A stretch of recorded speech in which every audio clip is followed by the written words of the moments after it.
Hi, I'm Thelma. Welcome to my kitchen and welcome to Cook with Thelma. Thanks for joining me today. We are going to make the most delicious sauce today, and we're going to play house. Do you remember when you were a kid and you had all the fancy little toys that you used to play with? Well, as an adult, don't you have a lot of little beautiful dishes, maybe little gifts, things that you have purchased in your travels that you never use because you just don't find a fancy enough occasion or the right setting to use all those fancy little dishes? Well, this is the time to actually use all those fancy little dishes and enjoy them. And in the meantime, you're going to create a fun feast of flavors for your family, for your friends. So we're going to get started. Let me show you all the ingredients, excuse me, that we have to work with today. We're going to start with the base, soy sauce. And you see this is a really pretty little jar that was a gift from one of my sisters. And this is a very good time to use it. I normally use a very inexpensive soy sauce that you can find pretty much at any market. I use the low sodium sauce, but feel free to use any soy sauce that you enjoy. This is a little bit lighter in flavor, so it works really well, but any other soy sauce will work. So there's our base. And again, it's in my pretty little container here. Then we'll start with the dry ingredients and then we'll go into the fresh ingredients. We have sesame seeds, and we have 3 kinds of sesame seeds to work with. And of course, we're not gonna serve them in the container that they came from the store in. We're gonna put them in pretty little dishes, okay? So this is the roasted sesame seed. This is the not roasted, kind of raw sesame seed. If you don't have the roasted sesame seed, you can actually roast this on a pan on your stove. Be very careful, it kind of likes to jump and it browns very quickly. But you can use it just as it is. And then we have black sesame seeds. They're all pretty much the same flavor. Once you roast them, they're a little bit tastier, but you can use a combination of the 3 or just one of the 3 in your sauce, and we'll go over that in a second. Then we also have a red crushed pepper. This is something that I always have in my kitchen, always. And of course, black pepper. This gives you a little bit of a kick, but it's not super spicy, so that's always good to have. And then this is really fun to have. You're not gonna find this at your local market, but if you can order it online, totally worth having. These are Szechuan peppers, and they are little peppers here. You can see they're small.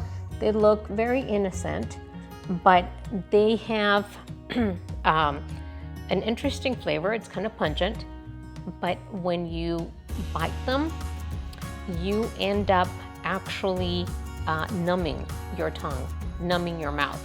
So you want to warn your guests, your family, but have fun with them. They're interesting. It's a different texture, different way to play with your senses, your sense of taste and texture. Very interesting. So we'll have those. Then we have different types of oregano, so dry herbs. This is Mexican oregano, and it's dry, and it's kind of a small leaf, so this is good. This is oregano that I dried from my garden, and it is a little bit larger, as you can see. They have very different taste. So you can use either, but don't use them together. Then we have dried chives. Always easy, always good to have. You can use them for many dishes, but for the sauce is a good thing to have. Then we are going to talk about rice vinegar. That's always good to have and good for sauces as well. Sriracha, very spicy, garlicky, good to have. Sesame chili oil. This is very tasty. It's very strong, so you have to use just a few drops here and there. And then you can always use ponzu sauce, which is soy sauce with some citrus, and it's just easy to find. And you can add to regular soy sauce, or you can use this instead of the soy sauce. Okay, we'll put those away. And now we're going to talk about all the fresh ingredients that we have to work with. We're going to start with the absolute basic, lemon. And you can use the large lemons that you find at the store, but if you're going to place them at a soy sauce bar, you want to cut them in small pieces so people can take one and use one or two or whatever they want, but make sure that they're cut in pretty little slices. Then we have Mexican key limes. These are great. You can easily find them at the market, and those you just cut in quarters, and those work really well. They're a little more mild than the regular lemon. Then we have fresh jalapeno. Of all the green chilies that you find at the store, this is probably the least spicy. So if you want even less spice, you can remove the seeds and cut it up without the seeds. I like spice, so I've left the seeds in the chili before I chopped it up. Then we have ginger. This is the fresh root of ginger, and you want to make sure you cut it up in very small pieces. Just chop it up because it's a very strong flavor, so you want to make sure you don't end up with a big piece in your mouth. Then we have different kinds of onion. This is your red onion. So again, make sure you chop it very, very small in very small pieces.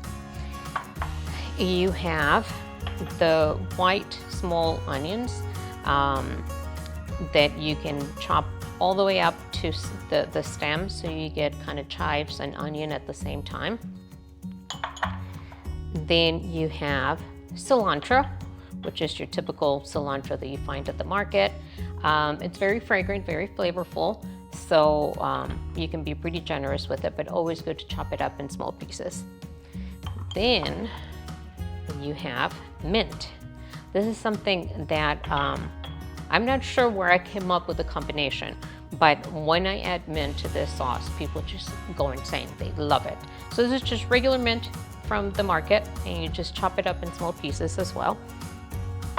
Then you have your fresh chives. So you have your little plant, you want to use that. I usually just cut them with the kitchen scissors, and we can serve that. Then we have your garlic.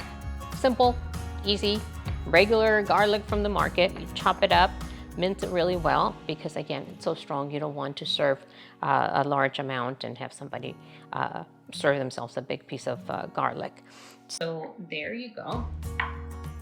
Now we're gonna make our sauce, and we're gonna go through the steps. Again, when you have your bar, all of this is nicely displayed. As you can see, I've used all my pretty little dishes. And now I can actually use my pretty little spoons that I don't often use, but look how cute they are. And now I have a reason to use them and display them. So I would set up this whole bar, then I will give people very beautiful little bowls to use as their sauce dish. So you want something that's deep and something that's really pretty. So we are going to start with soy sauce at about half of the container. Fill it to about half. Then we're going to start with the fresh ingredients. You definitely want to have a little bit of garlic, so we use this beautiful little spoon for the garlic. So we add about that much. Then I want to go with fresh chives. So we'll use that. Let's use the beautiful little gold spoon for that. And I want to use my wonderful mint. I have other pretty little spoons here, so we use a little bit of mint there. And of course, we definitely want to use lemon. So we're going to squeeze a little bit of lemon here. Then we are going to add a little bit of ginger. Just a little bit works. I wouldn't go with the dried chili, so I'm going to leave the jalapeno alone. And we are going to now use the roasted sesame seeds. So we're going to do that. And I want to use a little bit of the red pepper flakes. And I'm going to be daring and use the Szechuan peppers as well. So we're going to mix all that together and be creative. Use different ingredients, different combinations. And now we're going to add the simple sauce to a bowl of rice. There you go. And we're going to add another piece that very fancy. Oh my God, you only find these little lemons or finger lemons for about a week a year. So these are called finger lemons, and they kind of look like that. But when you open them, they look like caviar. So you squeeze this piece of lemon, right? And you top your rice, and we're just going with rice today, but you can use all kinds of different meats. And then people dip the meat in the little dipping sauce. But today we're just gonna eat all of this delicious sauce with a bowl of rice, and we're gonna top it with this lemon caviar. See how beautiful that is? So I like to actually just leave it in the skin of the finger lime, but you can remove it from the outer layer and just display it as caviar. So there you are. And then you get to enjoy a simple bowl of rice, but now it's just a feast of flavors. It's so delicious, and it looks so fancy with the caviar. So enjoy that. And we can also turn this as part of a hot pot feast, which we will do in another show. For now, enjoy your rice, enjoy the different spices, use all your beautiful little dishes, and have fun. Let's play house together. Thank you again, and hope to see you next week for the next episode of Cook with Thelma. Please subscribe to the channel and join me here every Saturday for a new creation. Bye!